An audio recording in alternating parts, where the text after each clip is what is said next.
Bom, pessoal, mais uma sexta-feira. Quando chega sexta-feira, tem Fala Fabinho aqui na entrevista. E hoje, depois que a gente falou de música, falamos de teatro, falamos de poesia com cordel, chegou a vez da dança. E como eu sou assim, vidrado, apaixonado com dança de salão, eu trouxe a Silvana, que é a professora e uma grande amiga, para bater um papo com a gente aqui. Silvana, quero te agradecer a presença aqui, Eu que tudo bem? agradeço, porque é tão importante para a gente, né, poder falar um pouco de dança, essa arte tão desvalorizada no sentido, em vários sentidos, né? Eles chamam até a dança de a prima pobre das artes. Mas antes de a gente começar no bate-papo em si mesmo, eu sempre pergunto às pessoas o seguinte: quem é Silvana Mar? A Silvana é uma pessoa, uma menina que foi pega pela sensação. Acho que eu cresci dentro d'água, eu fui nadadora e aquele universo, né, líquido e o fato de estar ali naquele universo líquido, eu acho que aquilo moldou um pouco a minha percepção das sensações do meu corpo e o que eu podia sentir desse universo interior. E eu acho que eu sou uma pessoa assim que não sou muito calculista, eu acho que eu vou indo com o fazer. Eu acho que eu sou uma fazedora. Ah, legal. Uma coisa que eu já ia te perguntar na sequência é o seguinte: que você fez educação física, né? E tudo mais. Quer Hum. dizer, me parece que essa coisa da educação física fez você descobrir essa coisa da dança que você está falando, da água, do movimento. Tem a ver? Mais ou menos, sabe por quê? Assim, é, na verdade, eu fiz educação física porque na época, e até hoje, inclusive, não há um curso de graduação em dança na nossa universidade. Então, a escolha da educação física veio muito por conta disso, porque era isso que eu queria. Eu queria algo que meu corpo fosse protagonista e não algo que meu corpo ia produzir para aquilo que eu produzisse que seria o elemento. Não, eu queria que o meu corpo protagonizasse. Porque a gente sabe que todas as artes têm o corpo envolvido, mas a dança é a única que coloca o corpo em evidência, em primeira. Né, você vai pintar um quadro, é seu corpo que está ali, né? Eu fui nadadora há muitos anos, e assim que terminei o ensino médio, busquei algo que tinha a ver com toda aquela prática, e aí fiz educação física. Mas, aí depois da educação física, eu continuei dando aula de natação, e sempre, paralelo à, à educação física, eu fazia dança moderna, antiginástica, e na academia de comércio, né, um ano antes, 2 anos antes de ir para a universidade, eu tentei fazer o curso de teatro, mas minha família não deixou, porque a gente tinha uma, muitas horas na escola e minhas notas começaram a cair. Aí, Eu realmente eu lembrava de você assim, muito da época do TQ, né? Você teve uma passagem pelo TQ, né? isso, é assim que eu formei, Fabinho. Primeira atitude que eu fiz foi procurar o Gueminho. E na época ele estava fazendo uma audição para formar um grupo, sabe? Que era até na Corpus essa audição. E aí juntou duas coisas que eu amava, né? Entrar numa escola de dança, era na Marechal, onde hoje é uma academia de luta, bem na esquina ali com a Getúlio e a Batista. Aí pronto, fiquei 6 anos no TQ. Aliás, pô, bom a gente falar do TQ aqui, porque eu já falei com o Guemin, tô dependendo de marcar com você, Guemin. Vamos marcar um bate-papo, tá? Eu quero falar com você. Vale a Vamos pena. marcar. Cara, Outra coisa que me chama a atenção, ô, Silvana, que não sei se é uma impressão errada minha, porque não convivo muito, mas isso fora parece que tem uma tradição de escolas de dança mais clássica. E você foi para dança de salão. Então, como é que foi esse caminho seu? Você me parece que até buscou um curso nas gafieras do Rio. Como é que foi esse aconteceu processo? assim, no TQ não, quando eu entrei para a universidade, na minha turma de educação física, tinha uma galera de Caratinga. E dentro dessa galera de Caratinga, tinha um Márcio, que até quando você for conversar com o Gueminho, eu tenho certeza que ele vai falar do Márcio. O Márcio, ele era um cara que dançava, que o pai dele falava que dançava tango. E a gente se conheceu numa festa, a gente começou a dançar e a gente nunca mais parou de dançar. E aí fizemos TQ, o Gueminho sempre arrumava uns momentos de caixinha de música, aí nós dois dançávamos para dar uma troca de roupa, para mudar um cenário. E aí o Márcio foi embora fazer residência no Rio, e aí eu fiquei, e aí a Ana Maria de São José, que tem o apelido de Banana, não sei se chegou a conhecer a Banana, Sim, grande a Ana Maria de São José falou para mim, Silvana, vamos dar aula de dança de salão? Eu falei, ai meu Deus, mas eu só sei dançar. Eu falei, não, vamos lá. Aí a gente, em 89, começamos com o nosso primeiro curso lá na Mascarenhas. Sim. E aí a Ana resolveu adentrar o mundo da dança acadêmico. Então ela foi para Bahia fazer uma pós-graduação em dança. E eu me vi sozinha. E aquele bichinho, ó, já tinha me tocado. Aí tem uma amiga que morava no Rio, eu comecei a ir ao Rio, porque o João Carlos Ramos, que também é um dos primeiros professores, um cara incrível, ele teve um namoro com a Bia, uma moça de São João del Rei, que eu fiquei amiga. E aí ela me recomendou ele, eu comecei a fazer aula com ele. A partir dele, eu fui ampliando a rede, né? Aí eu fiz aula com Maria Antonieta, fiz aula com Carlinhos de Jesus, fiz aula com muita gente, até encontrar o senhor Jaime Arocha. Porque o Jaime Arocha foi o cara que mais, assim, conseguiu trazer substância, porque tem uma coisa muito interessante nessa questão de dança de salão, que as pessoas sabem dançar, mas às vezes nem sabem o que elas fazem. Elas não sabem explicar o que elas fazem. Ó, é assim, ó, é assim, ó. E aí o Jaime inventou uma metodologia que ele colocava pessoas que não dançavam juntas. Porque no passado não era assim. Se chegava na minha escola, eu pegaria uma dançarina e você ia dançar com ela. Você ficava ali dançando com ela 1 hora e ia embora. Então, quer dizer, você ia aprender com aquela ali, talvez você não fosse conseguir dançar com uma dama que não soubesse. E aí o Jaime entendeu isso e ele criou uma metodologia para ensinar iniciantes. Olha. E aí eu passei também bastante tempo indo todo fim de semana para o Rio. E não só a dança, que eu conheci também uma pessoa, uma menina que é flautista da orquestra brasileira de Niterói. A mãe dela é uma francesa que conheceu o Ibitipoquense, filho do padre de Ibitipoca. Então as coisas vão se, né? Depois que o tempo passa é que a gente vai entendendo como que as coisas vão se entrelaçando. E aí naquelas épocas de estudo, não foi só um estudo de dança, foi um estudo de teatro, de ver concertos. Eu fui no Eco 92, aquilo foi outro choque estético, sabe? Ter visto Philippe Decouflé desfilando a história da França, não sei se era Presidente Vargas ou Rio Branco, lá no Rio, foi assim, não dá nem para explicar. Até hoje, impacta quando eu lembro. Você falou da Maria Antonieta, eu estava lembrando, eu na boom dos anos 80, de gafieira e tudo mais, eu frequentei muita estudantina. E depois eu fui para Belo Horizonte e tinha uma casa lá chamada Elite também, que eu ia, mas eu nunca me arrisquei em dançar. Não. Ficava sempre assistindo, porque eu achava o balanço, aquilo muito bonito. Então eu ia para estudantina, para coisa, e ficava vendo as pessoas dançarem. Aliás, a estudantina fechou, né, em 2017, pelo que eu li, e reabriu agora, só que como nova gafieira. Isso, nova gafieira. Tudo mais. Você podia até me contar, de repente você sabe me esclarecer, como é que surgiu essa coisa de gafieira, o nome gafieira? É muito interessante. O Clube Elite foi ficando muito famoso, né? E as pessoas queriam conhecer aqueles negros, aquelas pessoas, né, dançando. E aí tinha um colunista do Jornal do Brasil, né?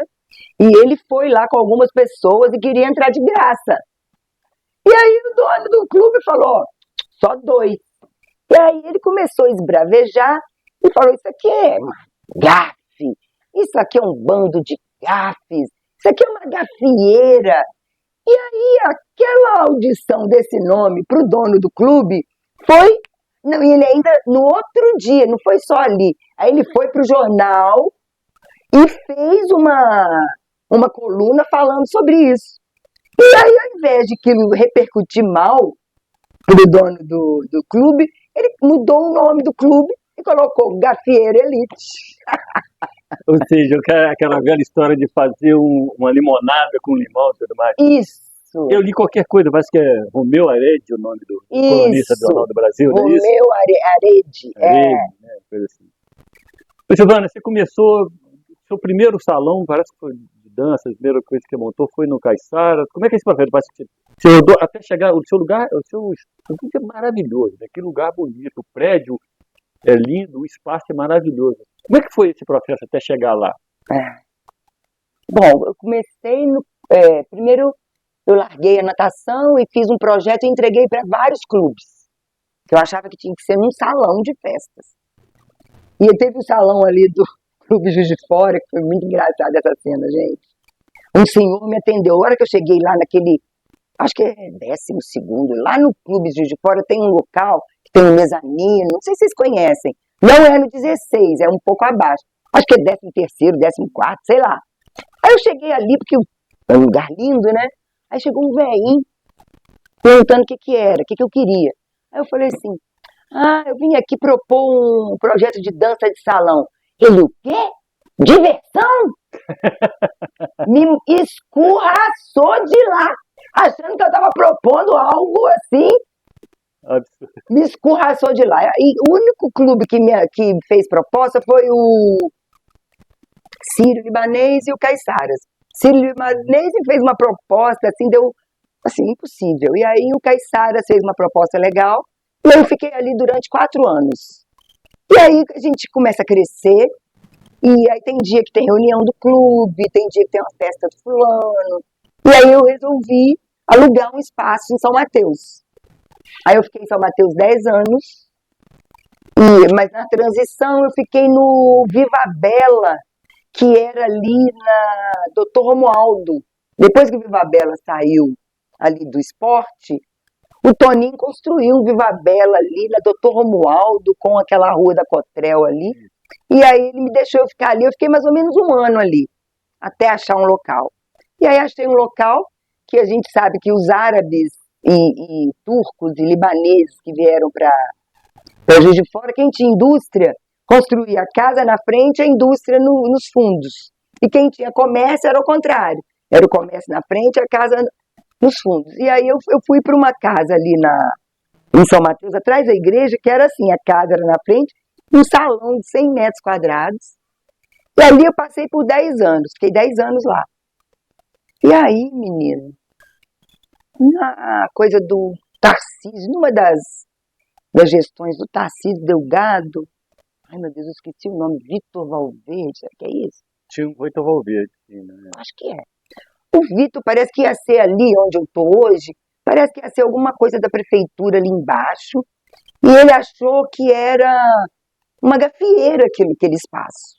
E aí o Chico, até o Chico que até faleceu, ele é irmão do Márcio Gomes, galera do Clube do Choro. O Chico, na época, me procurou para eu fazer uma reunião com o Vitor Valverde. Fiquei toda empolgada, mas deu tudo por água abaixo. E aí eu continuei lá no meu espaço em São Mateus. Aí um dia eu já tinha tido filho, estava com o Davi pequenininho, a minha outra filha também pequenininha. Estou passando de carro em frente, ali na Francisco Bernardino. Quando eu olho no retrovisor, um aluga-se desse tamanho lá. Meu carro até morreu. Aí eu anotei o telefone, parei o carro, liguei, fui na imobiliária, peguei a chave, e aí com 2 crianças, estava tudo destruído, aquele chão, tudo podre, mas eu fiquei louca ali dentro. Meu Deus do céu. Aí voltei para a imobiliária, triste, porque como é que eu ia reformar aquele negócio? Aí eu falei, amei, era tudo que eu precisava na vida, mas não tem como. Ele falou, tem sim. o dono topa fazer uma reforma que está precisando, conforme a atividade que for lá. Aí ele falou, a gente fez uma reunião, ele fazia dança de salão no Rio de Janeiro, o pai dele, que era o dono ali, né? O William. Não, o William é ele. Ai, meu Deus, daqui a pouco eu lembro. Conspirou, né? E aí a gente conseguiu ir para ali com uma reforma, e aí tem até uma coisa muito importante que eu não posso nunca deixar de falar, é o Rogério Mascarenhas, que eu fui com a minha cara de pau atrás do Rogério, marquei uma reunião com ele em frente. Aí ele chegou lá, por que você está marcando reunião aqui? Eu falei, Rogério, eu quero pegar isso aqui, mas o dono vai reformar, mas eu tenho que fazer um projeto, mas eu não tenho dinheiro. Aí nós entramos, aí o Rogério topou fazer, ele fez tudo. Uma quantidade de planta que teve que ser feita, porque prédio tombado. Coitado do Rogério. Mas o Rogério, muito obrigada, Rogério, se estiver vendo isso aqui. Aí a gente conseguiu. Aí 9 meses de obra, e aí em 2006 eu cheguei lá. E aí, Fabinho? Mas ficou lindo. Mas só, Fabinho, que a gente encontra uma memória afetiva da população muito ruim em relação àquele espaço. Então a pessoa vai para o Pelourinho, acha lindo, vai para lá, acha maravilhoso, mas não desce a Batista. Chega na Batista, volta para trás. Né? Então, assim, eu sei que talvez eu tenha puxado, mas ainda acho que há muito que se construir e que se transformar aí nessa memória afetiva da galera, em relação ao nosso centro histórico, né? Que eu sempre escrevo o meu endereço, centro histórico, porque não é o baixo, né? E é verdade, esse dia eu parei lá na Praça da Estação e comecei a fotografar, inclusive, aqueles prédios que são lindíssimos. Mas eu tenho uma outra curiosidade que eu queria dizer com você, Silvana. Porque a dança de salão e tudo mais é sempre juntinho, né? Aquela coisa. E eu, quando eu pensei nesse bate-papo com você, eu fiquei pensando assim, como é que a Silvana viveu com a Covid? Porque a Covid precisava do distanciamento. Como é que foi aquele período da Covid para você lá na coisa? Eu imagino... Aí vem as coisas, as sortes e a coisa do destino mesmo. O meu senhorio não cobrou aluguel.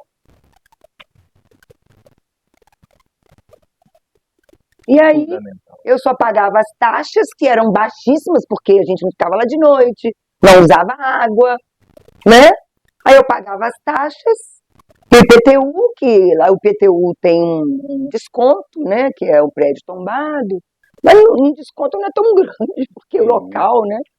Mas eu consegui ficar ali com as aulas online, e aí eu fui para o mundo online, que foi incrível.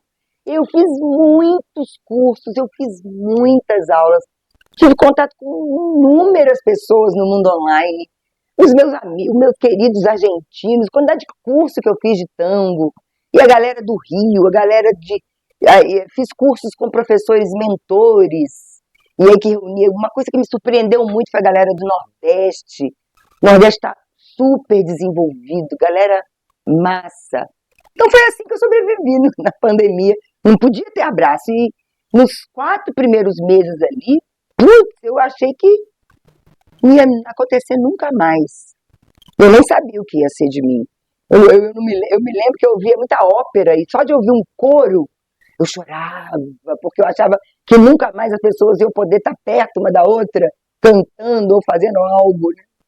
Eu tenho um amigo, vou voltar para a coisa boa agora, né? Que essa parte da Covid realmente foi triste para todo mundo.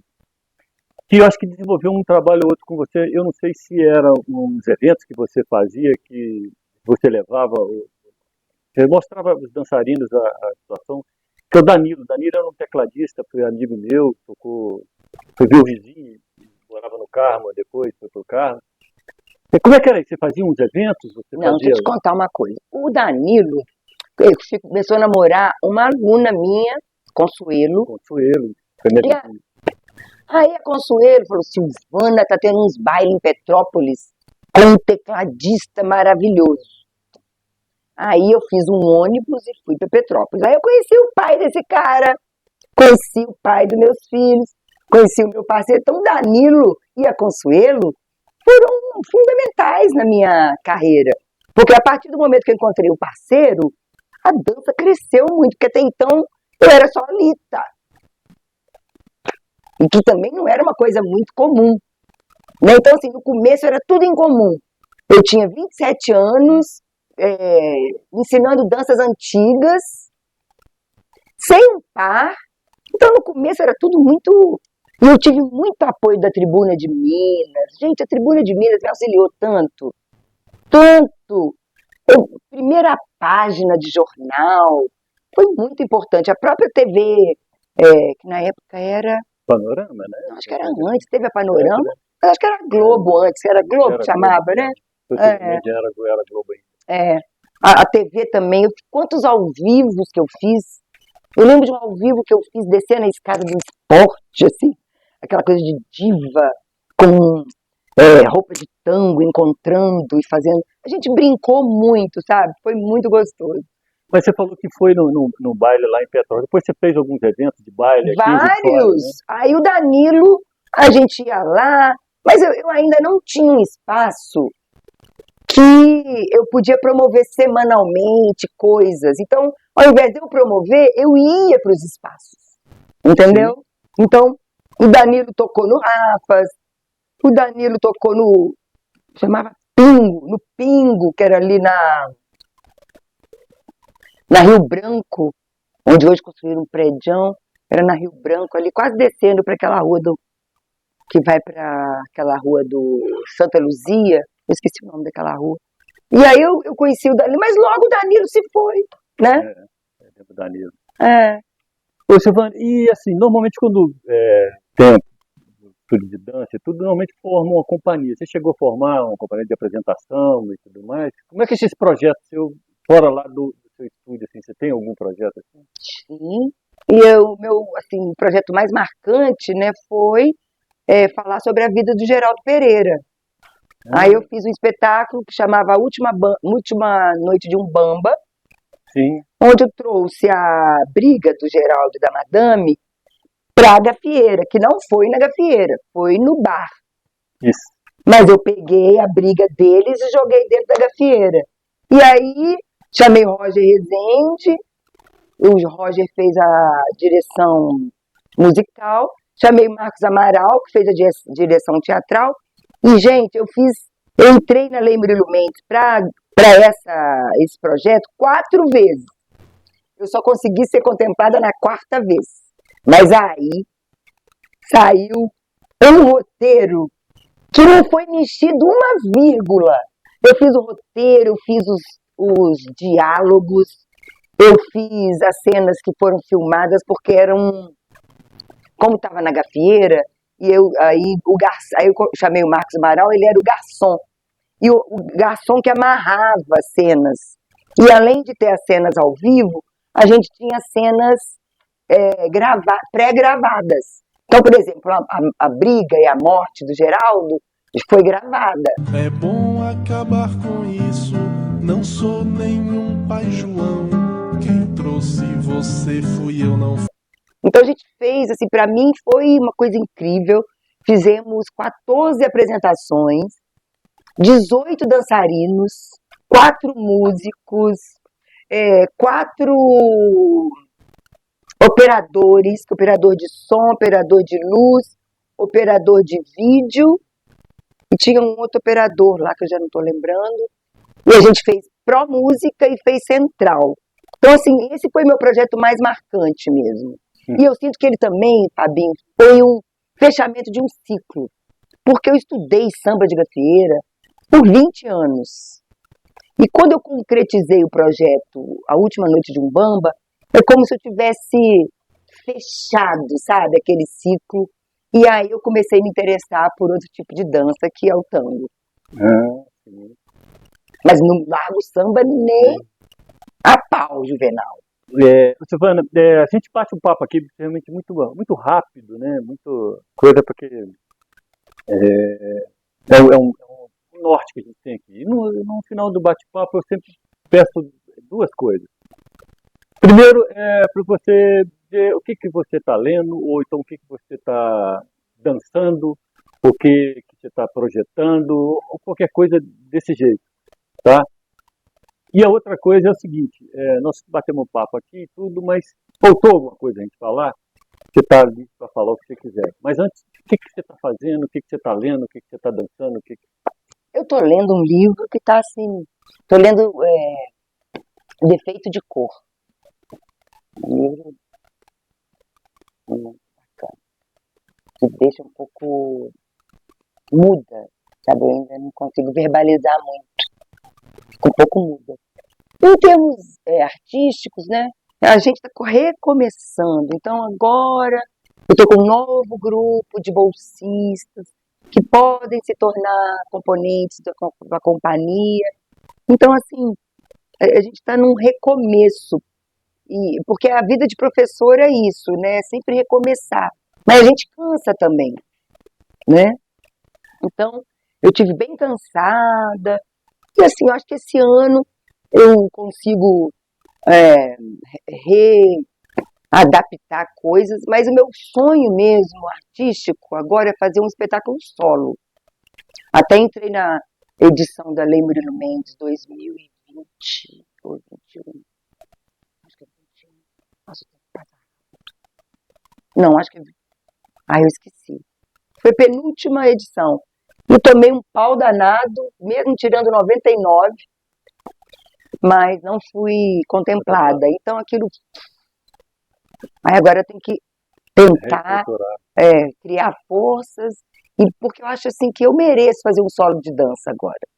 Acho que eu já dediquei anos a compartilhar a minha dança com as pessoas, e é como se eu estivesse fazendo um retorno, porque o Tim Maia foi o grande responsável pela dança que nasceu dentro de mim. Meu irmão comprou um disco dele, que tem a capa, ele grandão, assim, com aquele Black Power, e quando eu ouvi aquela voz, e eu comecei a perceber que eu podia, com o meu corpo, interpretar o que eu estava sentindo, aquilo foi definitivo, sabe? Então é isso, eu acho que o que eu quero agora é fazer esse retorno lá naquela menina de 6 anos que estava ouvindo o Tim. Que legal. Silvana, muito obrigado, papo muito agradável. Eu acho que a gente ficaria aqui mais um tempão, mas a gente sempre limita. Quem sabe a gente volta numa outra, principalmente quando você tiver com esse projeto, né, solo aí, coisa a gente volta a falar. Muito obrigado. Obrigada a você. Feliz, eu também fiquei muito feliz, muito feliz. Tá bom. Pessoal, sexta-feira que vem nós temos mais uma entrevista e segunda-feira nós temos um complemento dessa entrevista com uma pessoa muito importante e é surpresa, vocês vão gostar. Um abraço a todos e até lá. Obrigado.